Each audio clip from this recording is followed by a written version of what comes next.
curta o vídeo e se inscreva no canal. Audioteca ANCAP. Audioteca apresenta Sobre a origem do dinheiro, por Carmenger. Prefácio. A compreensão do público sobre o que é o dinheiro e a sua origem tem regredido ao ponto que as autoridades monetárias do governo podem agora inflacionar impunemente, com o resultado final sendo a destruição da divisão de trabalho, desfazendo todo o progresso da humanidade até a data presente. O cidadão médio deve confiar nos sábios homens e mulheres trabalhando secretamente nos bancos centrais ao redor do mundo com aquilo que parece ser dinheiro, papel e dígitos numa tela de computador. Esses bancos são os maiores empregadores de economistas formados academicamente. Mas, sob a orientação da escola keynesiana, os bancos centrais se envolvem em operações monetárias que atendem às necessidades financeiras exigidas por políticos para fins políticos. As esperanças, sonhos e padrões de vida de milhões são afetados diariamente por estes burocratas desconhecidos que supostamente sabem exatamente quais botões monetários devem ser apertados e quais alavancas devem ser puxadas para garantir a nossa prosperidade. No entanto, a história mostra que bancos centrais têm apenas uma estratégia para curar todas as coisas, especialmente seus erros cometidos no passado: imprimir mais dinheiro, com seus planos de estabilização resultando exatamente no oposto. Se ao menos todos pudessem ler e compreender o ensaio qual você tem em mãos, descrito pelo vencedor do Prêmio Schlagbaum em 2009, Jesus Huerta de Soto em o livro Dinheiro, Crédito Bancário e Ciclos Econômicos, como a melhor e talvez a mais brilhante sinopse da teoria de Menger sobre a origem evolutiva do dinheiro.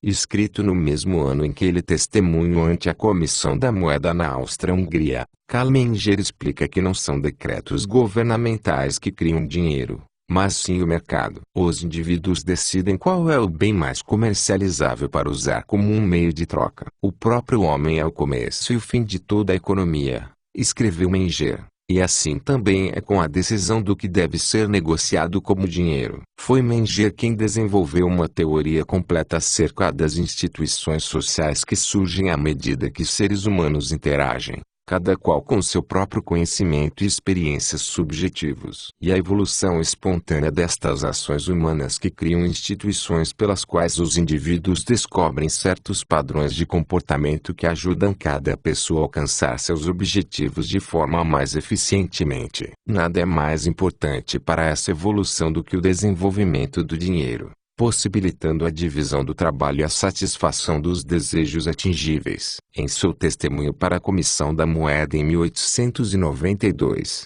Menger urgiu por um retorno ao dinheiro baseado em commodities tangíveis e forneceu recomendações específicas para alcançar esse objetivo. Mas Menger foi, nas palavras de Hans F. Knowles, sempre cético quanto ao conhecimento e sabedoria das autoridades políticas que estavam conduzindo a reforma. Mas ele tinha uma fé perdurável nos princípios e nas leis do mercado que brotam das escolhas subjetivas dos homens. E enquanto os economistas fora da escola austríaca deixam as ações dos indivíduos fora da formulação de suas teorias e argumentos, a contribuição de Menger para a economia começa neste exato ponto. O trabalho de Menger proveu a base para toda a escola austríaca e o alicerce para a teoria monetária, assentando as bases para Mises, Hayek e Rothbard. Infelizmente, as economias mundiais continuam girando em torno de bolhas e recessões enquanto o dinheiro está nas mãos dos bancos centrais. E enquanto o livre mercado está sendo culpado pelas recentes crises financeiras, não pode haver livre mercado enquanto o dinheiro for controlado e pervertido pelo Estado. Menger forneceu a resposta há mais de um século atrás: um dinheiro baseado em commodities e, por sua vez, uma economia sólida só podem ser um produto do mercado. 1. Introdução. Há um fenômeno que desde o passado em um grau peculiar atraiu a atenção dos filósofos sociais e dos economistas práticos: o fato de certas commodities, estas sendo em civilizações avançadas pedaços de ouro e prata em formato de moeda, em conjunto, posteriormente, com documentos representando estas moedas, tornando-se meios de troca universalmente aceitáveis. É óbvio mesmo para aqueles de inteligência comum, que uma commodity deve ser dada por seu dono em troca de outra mais útil para ele, mas que toda unidade econômica em uma nação deveria estar pronta para trocar seus bens por pequenos discos metálicos aparentemente inúteis como tal, ou por documentos representando estes discos. É um procedimento tão oposto ao curso normal das coisas, que nós não podemos nos surpreender se mesmo um pensador distinto como Savigny acha isso algo francamente misterioso.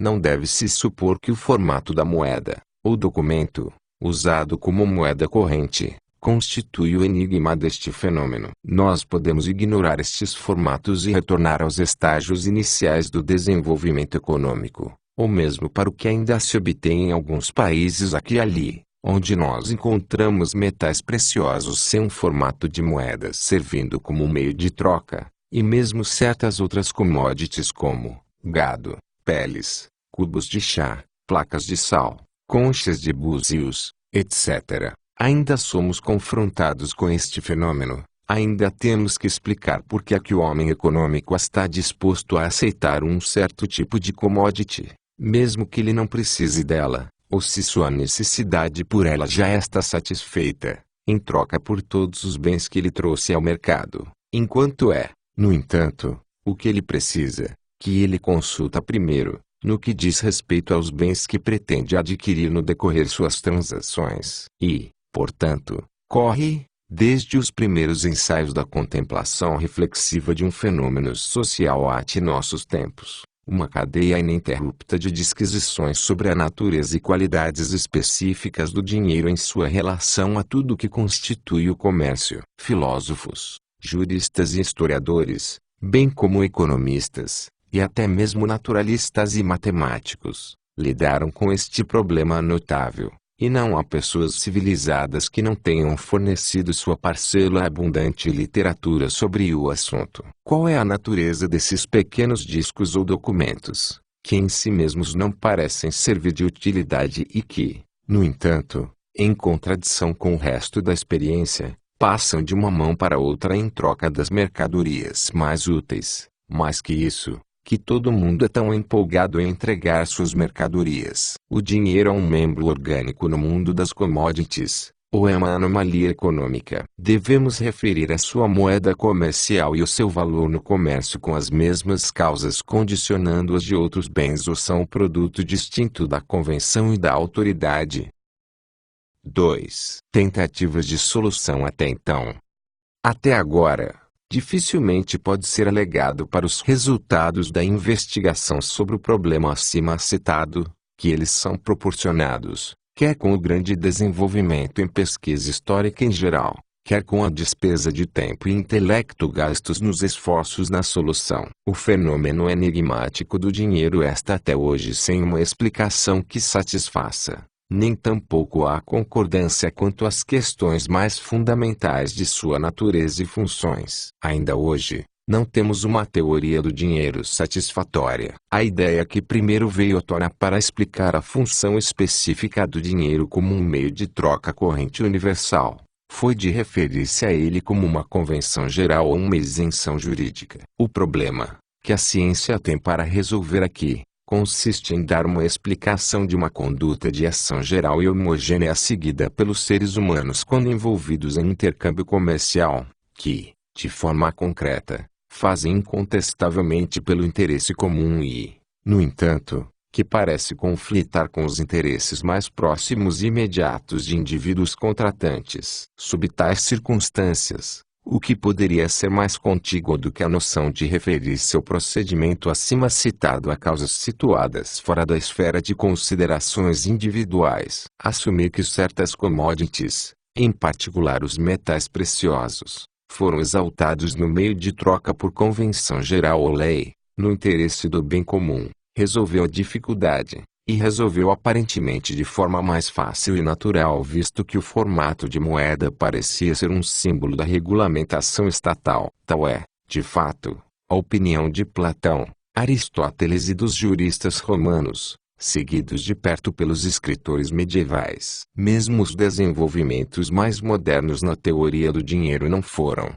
em substância, além deste ponto de vista. Examinado mais de perto, a suposição subjacente a esta teoria deu espaço a dúvidas sérias. Um evento de tal tamanho, significado universal e notoriedade tão inevitável, como um estabelecimento por lei ou convenção de um meio de troca universal, certamente teria sido retido na memória do homem, mas certamente visto que teria que ser realizado em um grande número de lugares. No entanto, nenhum documento escrito histórico nos dá notícias confiáveis de quaisquer transações que conferem um reconhecimento distinto sobre os meios de troca já em uso, ou que se referem à sua adoção por povos de cultura relativamente recente, muito menos testemunhando uma iniciação das primeiras eras da civilização econômica no uso do dinheiro. E, na verdade, a maioria dos teóricos sobre este assunto não param na explicação do dinheiro como o indicado acima. A peculiar adaptabilidade dos metais preciosos para propósitos de moeda e cunho foram notadas por Aristóteles, Xenofonte e Plínio, e em uma maior medida por John Law, Adam Smith e seus discípulos, que procuraram todos por uma explicação adicional sobre a escolha feita deles como meio de troca, em suas qualificações especiais. No entanto, é claro que a escolha dos metais preciosos por lei e convenção, mesmo que feita em consequência de sua peculiar adaptabilidade para fins monetários, pressupõe a origem pragmática do dinheiro e a seleção desses metais. E esse pressuposto não é histórico. Nem mesmo os teóricos acima mencionados encaram honestamente o problema que deve ser resolvido, isto é, a explicação de como aconteceu que certas commodities, os metais preciosos em certos estágios da cultura, deveriam ser promovidas entre a massa de todas as outras commodities e aceitas como os meios de troca comumente reconhecidos. Trata-se de uma questão que diz respeito não somente à origem, mas também à natureza do dinheiro e à sua posição em relação a todas as outras commodities. 3. O problema da gênese do meio de troca. No comércio primitivo, o homem econômico está despertando, mas muito gradualmente, para uma compreensão das vantagens econômicas a serem obtidas pela exploração das oportunidades de troca existentes. Os seus objetivos estão direcionados primeiramente e acima de tudo, de acordo com a simplicidade de toda a cultura primitiva, apenas no que primeiramente se encontra acessível. E somente nessa proporção o valor em uso das commodities que ele procura adquirir, é considerado em sua negociação. Sob tais condições, cada homem tem a intenção de obter, a título de troca, apenas os bens que ele diretamente precisa, e de rejeitar aqueles que ele não precisa, ou com o qual ele já está suficientemente provido. Está claro, então, que nessas circunstâncias o número de pechinchas realmente concluídas deve estar dentro de limites muito restritos. Considere o quão raro é o caso,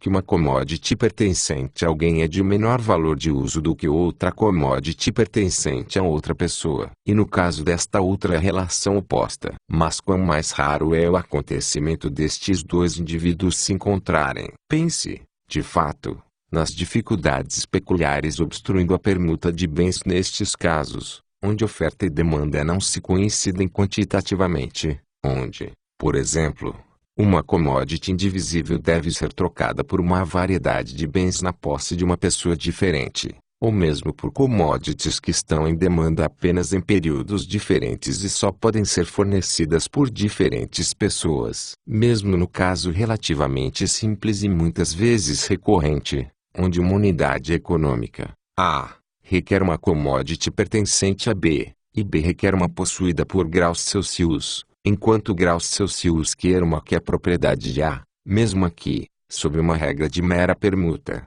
a troca dos bens em questão seria, em regra, inevitavelmente deixada por fazer. Essas dificuldades poriam à prova obstáculos absolutamente insuperáveis para o progresso do intercâmbio comercial e, ao mesmo tempo, para a produção de bens que não possuem uma venda regular, se não houvesse um remédio na própria natureza das coisas, isto é, os diferentes graus de vendabilidade, Absatisfagate, das commodities. A diferença existente a este respeito entre os artigos de comércio é do mais alto grau de significância para a teoria do dinheiro e do mercado em geral. E é falha em levá-la adequadamente em conta em explicar o fenômeno do comércio. Constitui não apenas como uma ruptura tão lamentável em nossa ciência, mas também uma das causas essenciais do atraso da teoria monetária. A teoria do dinheiro necessariamente pressupõe a teoria da vendabilidade dos bens. Se nós compreendermos isso,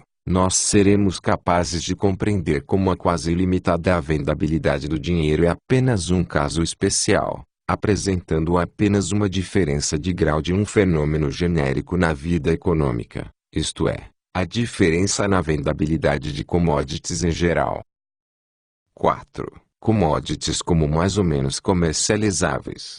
É um erro na economia, tão prevalecente como evidente, que todas as commodities, em um ponto definido do tempo e em um determinado mercado, podem assumir-se entre si em uma relação de troca definitiva, em outras palavras, podem ser mutuamente trocadas em quantidades definitivas à vontade. Não é verdade que em qualquer determinado mercado 10 quintal de um artigo igual 2 quintal, de outro igual 3 quilogramas de um terceiro artigo, e assim por diante. A observação mais superficial dos fenômenos do mercado nos ensina que não está no nosso poder, quando nós compramos um artigo por um certo preço, vendê-lo imediatamente pelo mesmo preço. Se tentarmos dispor de um artigo de roupa, um livro ou uma obra de arte, que acabamos de comprar, no mesmo mercado, mesmo que seja tudo de uma vez, antes da mesma conjuntura de condições terem alterado, devemos facilmente nos convencer da falácia de tal suposição. O preço pelo qual qualquer um pode comprar uma mercadoria à vontade em um determinado mercado e em um determinado momento do tempo,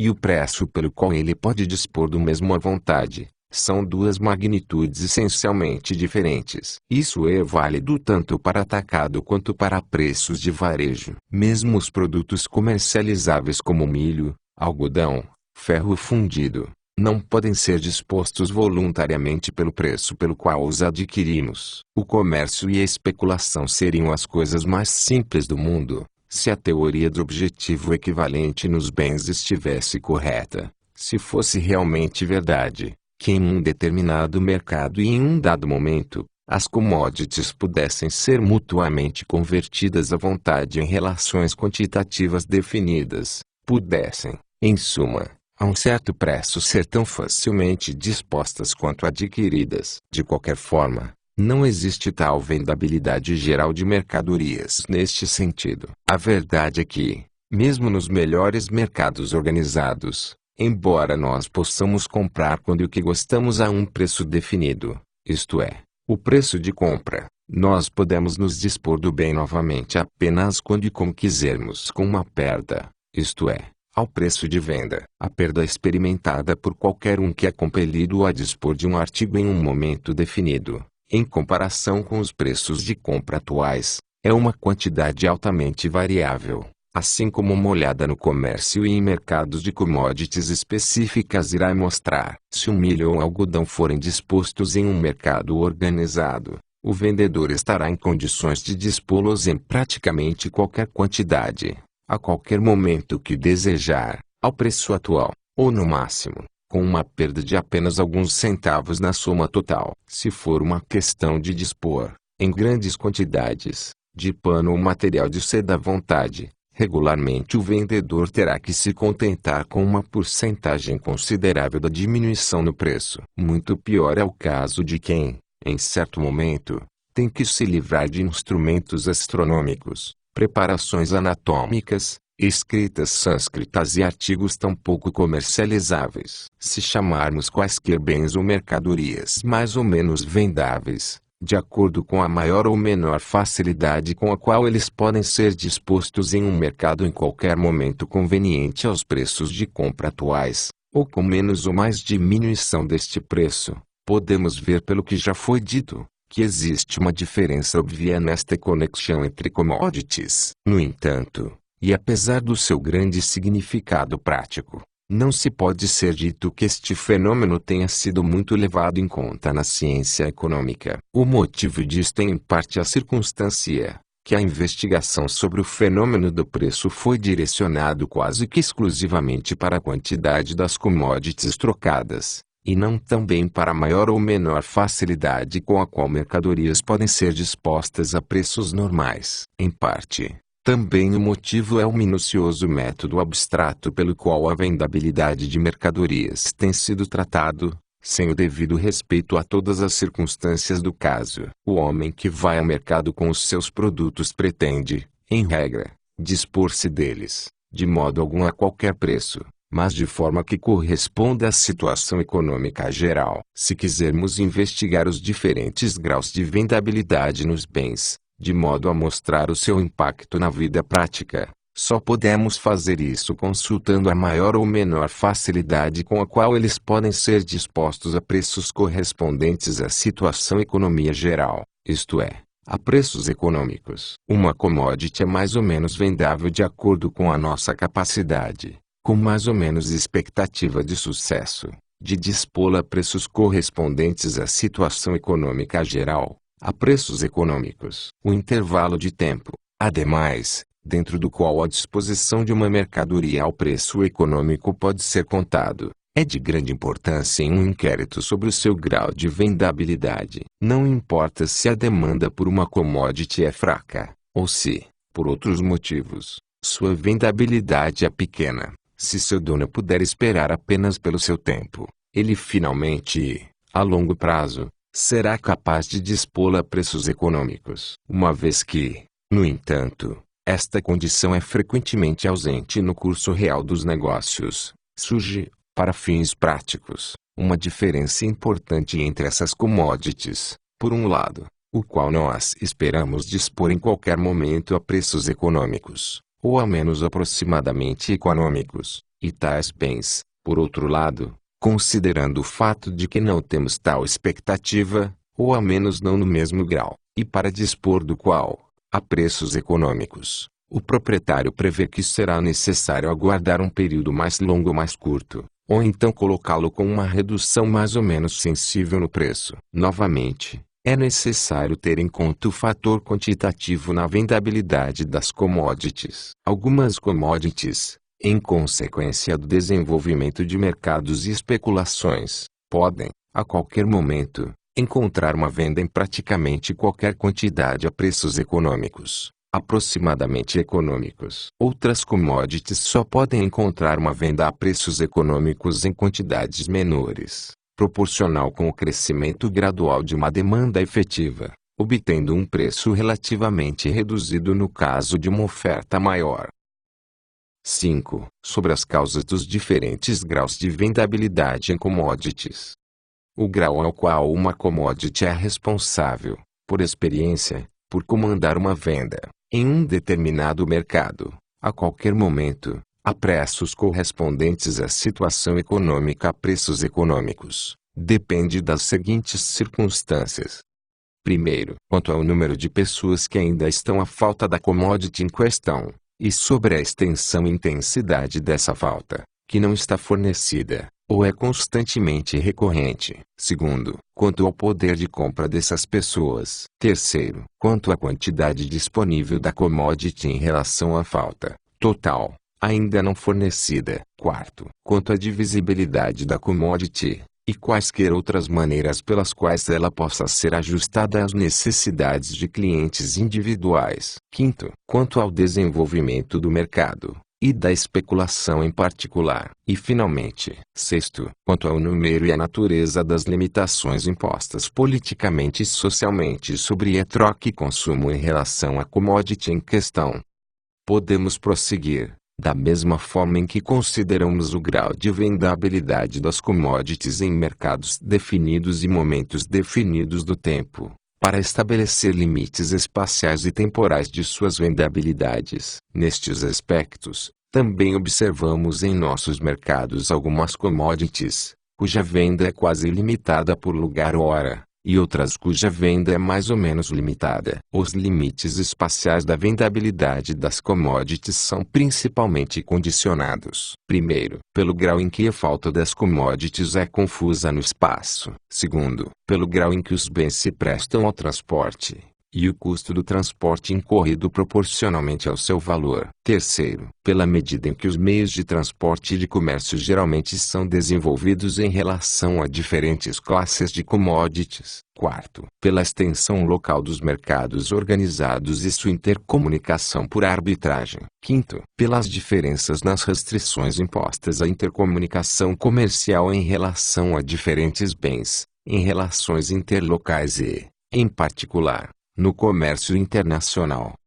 Os limites de tempo para a vendabilidade das commodities são principalmente condicionados, primeiro, pela permanência na necessidade delas, sua independência de flutuação no mesmo. Segundo, pela sua durabilidade, isto é, a sua adequação à preservação. Terceiro, pelo custo de preservá-los e armazená-los. Quarto, a taxa de juros. Quinto, a periodicidade de um mercado para o mesmo. Sexto, pelo desenvolvimento de especulações e, em particular, de pechinchas de compras futuras relacionadas com o mesmo. Sétimo, pelas restrições impostas política e socialmente por serem transferidas de um período de tempo para outro. Todas essas circunstâncias, nas quais dependem os diferentes graus, e os limites locais e temporais, de vendabilidade das commodities, explicam o porquê é que certas commodities podem ser dispostas com facilidade e certeza em mercados definidos,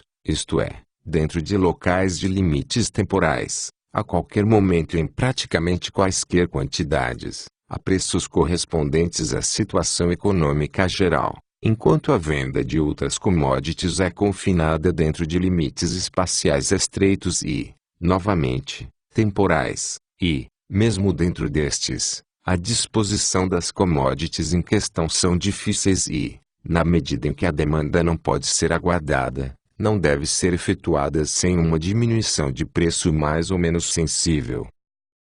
6. Sobre a gênese dos meios de troca. Tem sido, durante muito tempo, objeto de observação universal em centros de intercâmbio, que, para certas commodities, existia uma demanda maior, mais constante e mais efetiva do que para outras commodities menos desejáveis em certos aspectos, sendo a primeira correspondente a uma vontade por parte daqueles capazes e dispostos a comercializar, que é ao mesmo tempo universal e, devido à relativa escassez dos bens em questão, sempre imperfeitamente satisfeitos. E, além disso, que a pessoa que deseja adquirir certos bens definidos em troca dos seus próprios está em uma posição mais favorável, se ele traz commodities deste tipo ao mercado, do que se ele visita os mercados com bens que não podem exibir tais vantagens, ou ao menos não no mesmo grau. Assim equipado, ele tem a expectativa de adquirir tais bens como ele finalmente deseja obter, não só com maior facilidade e segurança, mas também, devido à demanda mais estável e mais prevalente para suas próprias commodities, a preços correspondentes à situação econômica geral, em preços econômicos. Nessas circunstâncias, quando alguém traz bens que não são altamente vendáveis para o mercado, a ideia em primeiro lugar em sua mente é de trocá-los, não apenas pelo que ele necessita, mas, se isso não puder ser efetuado diretamente, por outros bens também, que, embora ele não queira para ele mesmo, são no entanto, mais vendáveis do que os seus. Ao fazê-lo, ele certamente não alcança imediatamente o objetivo final do seu intercâmbio comercial, isto é, a aquisição de bens necessários para si mesmo. No entanto, ele se aproxima desse objetivo. Pelo caminho tortuoso de uma troca intermediária, ele ganha a probabilidade de cumprir seu propósito de forma mais segura e econômica do que se ele tivesse se limitado à troca direta. Agora, de fato, isso parece ter sido o caso em todos os lugares. Os homens foram liderados, com o crescente conhecimento de seus interesses individuais, cada um por seus próprios interesses econômicos, sem convenção, sem compulsão legal, e, mesmo sem qualquer consideração pelo interesse comum, a trocar bens destinados à troca, suas mercadorias, por outros bens igualmente destinados à troca, mas mais vendáveis. Com a extensão do intercâmbio comercial no espaço e com a expansão de intervalos cada vez maiores e de tempo de previsão para satisfazer as necessidades materiais, cada indivíduo aprenderia, de seus próprios interesses econômicos, a ter bom cuidado que ele trocasse seus bens menos vendáveis por aquelas commodities especiais que exibissem, além da atração de serem altamente vendáveis na localidade particular, uma ampla gama de vendabilidade tanto no tempo como no local. Essas mercadorias seriam qualificadas por seu alto custo, facilidade de transportabilidade e aptidão para preservação, em conexão com a circunstância correspondente a uma demanda estável e amplamente distribuída, para assegurar ao possuidor um poder, não só aqui e agora, mas o mais possível, ilimitado no espaço e no tempo em geral, sobre todos os outros bens de mercado a preços econômicos. E assim aconteceu que, à medida que o homem se familiarizava cada vez mais com essas vantagens econômicas, principalmente por uma visão tornada tradicional e pelo hábito da ação econômica, essas commodities, que relativamente ao espaço e ao tempo são mais vendáveis, tornaram-se em todos os mercados os produtos os quais não é apenas do interesse de todos aceitarem em troca dos seus próprios bens menos vendáveis, mas que também são aqueles que ele realmente aceita prontamente. E sua vendabilidade superior depende apenas da vendabilidade relativamente inferior de qualquer outro tipo de commodity, pelo qual, por si só, conseguiram se tornar meios de troca comumente aceitáveis. É óbvio como um fator altamente significativo é o hábito na gênese de tais meios de troca geralmente úteis. Encontra-se no interesse econômico de cada indivíduo comerciante em trocar commodities menos vendáveis pelas mais vendáveis. Mas a aceitação voluntária do meio de troca já pressupõe um conhecimento desses interesses por parte dos sujeitos econômicos que se espera que aceitem em troca de suas mercadorias uma commodity que, por si só, é talvez inteiramente inútil para eles. É certo que esse conhecimento nunca surge em todas as partes de uma nação ao mesmo tempo. Em primeira instância, é apenas um número limitado de agentes econômicos que reconhecerão a vantagem em tal procedimento, uma vantagem que, por si só, é independente do reconhecimento geral de uma commodity como um meio de troca, na medida em que como tal troca, sempre e sob todas as circunstâncias, traz à unidade econômica um bom acordo próximo ao seu objetivo, a aquisição de coisas úteis das quais ele realmente precisa. Mas é admitido que não existe método melhor de esclarecer qualquer um sobre seus interesses econômicos do que ele perceber o sucesso econômico daqueles que usam o meio certo para garantir os seus próprios. Por isso, também é claro que nada pode ter sido tão favorável à gênese de um meio de troca como a aceitação, por parte dos agentes econômicos mais exigentes e capazes, para seu próprio ganho econômico e por um período considerável de tempo, de bens eminentemente vendáveis em preferência a todos os outros. Desta forma, a prática e o hábito certamente contribuíram muito em fazer com que bens, que eram mais vendáveis a qualquer momento, fossem aceitos não apenas por muitos, mas finalmente por todos, agentes econômicos em troca de seus bens menos vendáveis, e não só isso, mas em serem aceitos a partir do primeiro com a intenção de trocá-los novamente. Os bens que se tornaram meios de troca geralmente aceitáveis foram chamados pelos alemães de Geld, de Gelten, ou seja, para pagar, para efetuar, enquanto outras nações deram sua designação para o dinheiro principalmente a partir da substância usada, o formato da moeda, ou mesmo de certos tipos de moeda. Não é impossível que os meios de troca, servindo como eles servem ao bem comum no sentido mais enfático da palavra, sejam instituídos também por meio da legislação, como outras instituições sociais. Mas este não é o único, nem um modo principal no qual o dinheiro tomou sua origem. Isso está a ser traçado muito mais no processo retratado acima. Não obstante, a natureza desse processo estaria muito incompletamente explicada,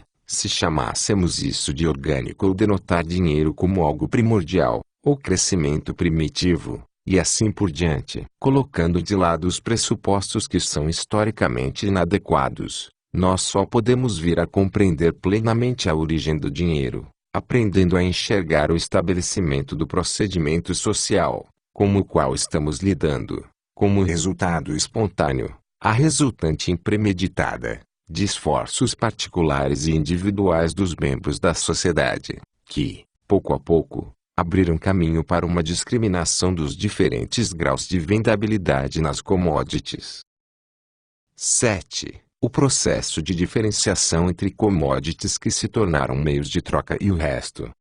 Quando as commodities relativamente mais vendáveis se tornaram dinheiro, o grande evento tem, em primeiro lugar, o efeito de aumentar substancialmente sua vendabilidade originalmente alta. Todo agente econômico trazendo mercadorias menos vendáveis para o mercado, para adquirir bens de outro tipo, tem, então, um forte interesse em converter o que ele tem em primeira instância nas mercadorias que se tornaram dinheiro. Para essas pessoas, pela troca de suas mercadorias menos vendáveis por aquelas que, como dinheiro, são mais vendáveis, não alcançam apenas, como até agora, uma maior probabilidade, mas a certeza de poder adquirir imediatamente quantidades equivalentes de todo tipo de commodity tida no mercado. E seu controle sobre isso depende simplesmente de seu prazer e sua escolha. Pecuniam habens, habetion nem quem vult habere. Por outro lado, aquele que traz outras mercadorias ao mercado que não seja o dinheiro,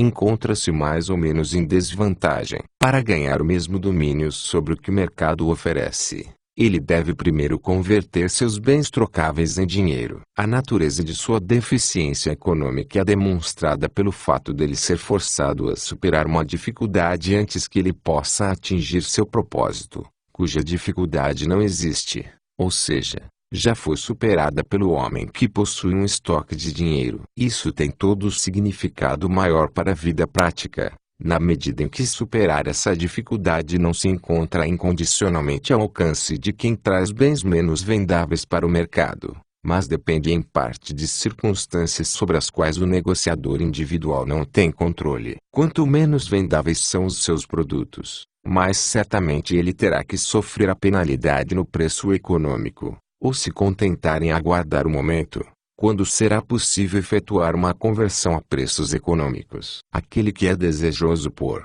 numa era de economia monetária, trocar bens de qualquer tipo que não seja dinheiro, por outros bens fornecidos no mercado, não podem estar certos de alcançar esse resultado de uma só vez ou dentro de algum intervalo de tempo predeterminado, a preços econômicos. E o quão menos vendável for os bens trazidos por um agente econômico ao mercado, menos favorável, para os seus próprios propósitos, será sua posição econômica comparada com a posição daqueles que trazem dinheiro ao mercado. Considere, por exemplo, o proprietário de um estoque de instrumentos cirúrgicos, que é obrigado através de uma súbita dificuldade, ou através da pressão dos credores, a convertê-lo em dinheiro. Os preços que irá alcançar serão altamente acidentais, mais que isso, os bens sendo de tal vendabilidade limitada, serão bastante incalculáveis. E isso serve para todos os tipos de conversões que em relação ao tempo são vendas compulsórias. Outro é o caso daquele que quer em um mercado converter a commodity,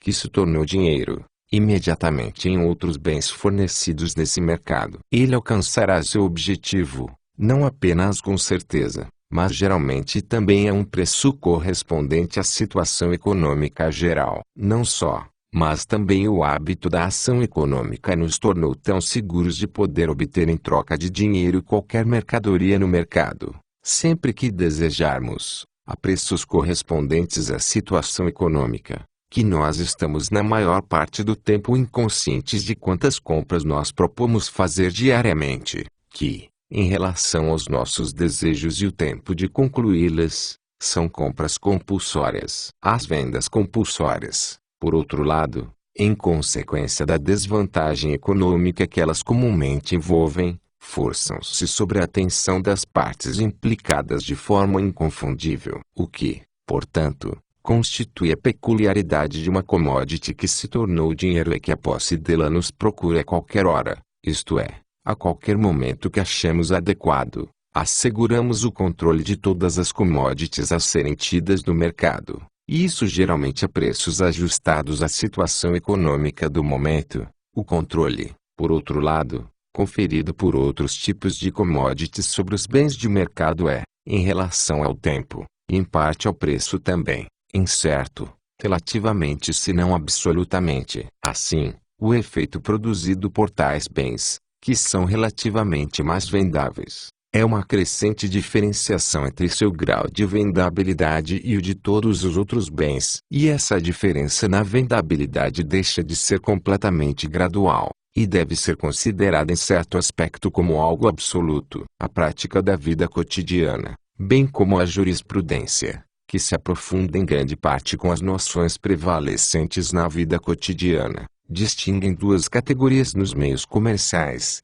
bens que se tornaram dinheiro e bens que não se tornaram. E o fundamento dessa distinção, achamos, reside essencialmente naquela diferença na vendabilidade de commodities acima descrita, uma diferença tão significativa para a vida prática e que é mais enfatizada pela intervenção do Estado. Esta distinção, além disso, encontra a expressão na linguagem na diferença de significado associada a dinheiro e mercadorias, compra e troca. Mas também oferece a explicação principal daquela superioridade do comprador sobre o vendedor, que encontrou múltiplas considerações, mas até agora foi explicado de forma inadequada. 8. Como os metais preciosos se tornaram dinheiro. As commodities, que sob relações locais e temporais são mais vendáveis, tornaram-se dinheiro entre as mesmas nações em tempos diferentes, e entre diferentes nações ao mesmo tempo, e elas são diversas em tipo. A razão pela qual os metais preciosos se tornaram um meio de troca comumente circulante aqui e ali numa nação anterior à sua aparição na história, e na sequência entre todos os povos de civilizações de economia avançada, é por causa de sua vendabilidade ser muito superior do que todas as outras commodities, e ao mesmo tempo porque são consideradas especialmente qualificadas para as funções concomitantes e subsidiárias do dinheiro. Não há um centro de população que, nos primórdios da civilização, não desejasse profundamente e cobiçasse ansiosamente os metais preciosos, em tempos primitivos por suas utilidades e beleza peculiar, como ornamentos, posteriormente como os materiais de escolha para moldagem e decoração arquitetônica, e especialmente ornamentos e recipientes de todo tipo. Apesar da sua escassez natural, eles estão bem distribuídos geograficamente e, na proporção da maioria dos outros metais, são fáceis de extrair e elaborar. Além disso, a proporção da quantidade disponível de metais preciosos para o total requerido é tão pequena, que o número daqueles cuja necessidade não é fornecida, ou pelo menos insuficientemente fornecida, juntamente com a extensão desta necessidade não, é sempre relativamente, maior mais ou menos do que no caso de outras commodities mais importantes, embora mais abundantemente disponíveis. Mais uma vez, a classe de pessoas que desejam adquirir os metais preciosos é, em razão do tipo de desejos que por estes são satisfeitos, tal como, bem especialmente, a incluir os membros da comunidade que podem permutar mais efetivamente, e, portanto, o desejo pelos metais preciosos é, por regra, mais eficaz. No entanto, os limites do efetivo desejo pelos metais preciosos se estendem também para aquelas camadas da população que menos podem eficientemente permutar, por causa da grande divisibilidade dos metais preciosos, e o gozo obtido pela despesa de quantidades ainda menores na economia individual. Além disso, existem os amplos limites no tempo e espaço da vendabilidade dos metais preciosos, uma consequência, por um lado, da distribuição quase ilimitada no espaço da necessidade deles, juntamente com seu baixo custo de transporte em comparação com seus valores, e por outro lado, a sua durabilidade ilimitada e o custo relativamente baixo de armazená-los. Em nenhuma economia nacional que tenha avançado além dos primeiros estágios de desenvolvimento, existem commodities, cuja vendabilidade é tão pouco restrita em tantos aspectos, pessoalmente, quantitativamente, espacialmente e temporalmente, como os metais preciosos. Não se pode duvidar que, muito antes de se tornarem um meio de troca comumente reconhecido, eles estavam, entre muitos povos, atendendo a uma demanda positiva e efetiva em todos os momentos e lugares, e praticamente em qualquer quantidade que chegasse ao mercado. Por conseguinte, surgiu uma circunstância, a qual necessariamente se tornou de especial importância para se tornar em dinheiro para qualquer um sob essas condições. Tendo qualquer um dos metais preciosos à sua disposição, não havia apenas a expectativa razoável de poder convertê-los em todos os mercados a qualquer momento e praticamente em todas as quantidades, mas também, afinal de contas, esse é o critério da vendabilidade, a expectativa de convertê-los a preços correspondentes à situação econômica geral em qualquer momento, a preços econômicos. O desejo proporcionalmente forte, persistente e omnipresente por parte dos negociadores mais efetivos foi mais longe em excluir os preços do momento, da emergência, do acidente, no caso dos metais preciosos, do que no caso de quaisquer outros bens, especialmente porque estes, devido ao seu custo, durabilidade e fácil preservação, tornaram-se o veículo mais popular para acumulo, bem como os bens mais favorecidos no comércio. Sob tais circunstâncias, tornou-se a ideia principal nas mentes dos negociadores mais inteligentes, e então, como a situação passou a ser mais geralmente compreendida, na mente de cada um, que o estoque de bens destinados a serem trocados por outros bens deve em primeira instância, ser colocado em metais preciosos, ou deve ser convertido neles, ou já ter provido seus desejos nessa direção. Mas dentro e por esta função,